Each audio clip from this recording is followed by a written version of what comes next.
Salve pessoal, trazendo mais um vídeo para vocês.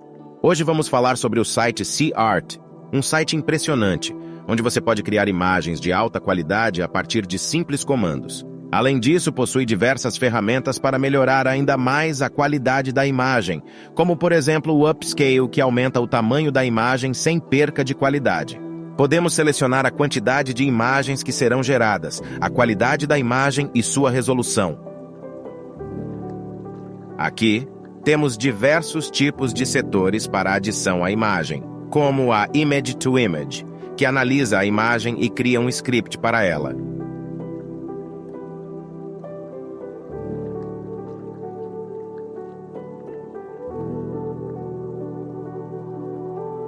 Como disse antes, temos o Upscale, que aumenta a proporção da imagem sem perca de qualidade. Aumentarei ao máximo para vermos a diferença de tamanho. Antes do Upscale. Depois do Upscale. Temos outros setores, mas não são muito úteis. Além de criar imagens, podemos conversar com uma inteligência artificial. Criar nossos próprios temas, traços e artes. E além de tudo isso, ainda possui duas ferramentas funcionais onde podemos remover fundo de imagens e restaurar a imagem em alta definição.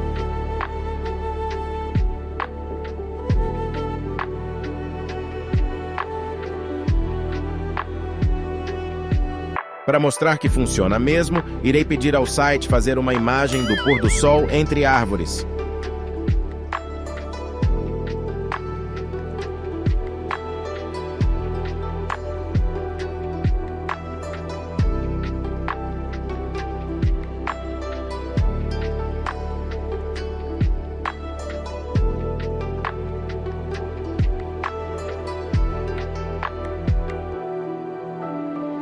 Olha só que imagens bonitas!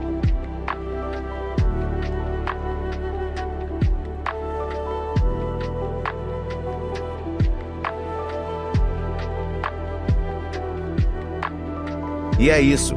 Se curtiu, deixe o like e se inscreva para mais vídeos incríveis como esse.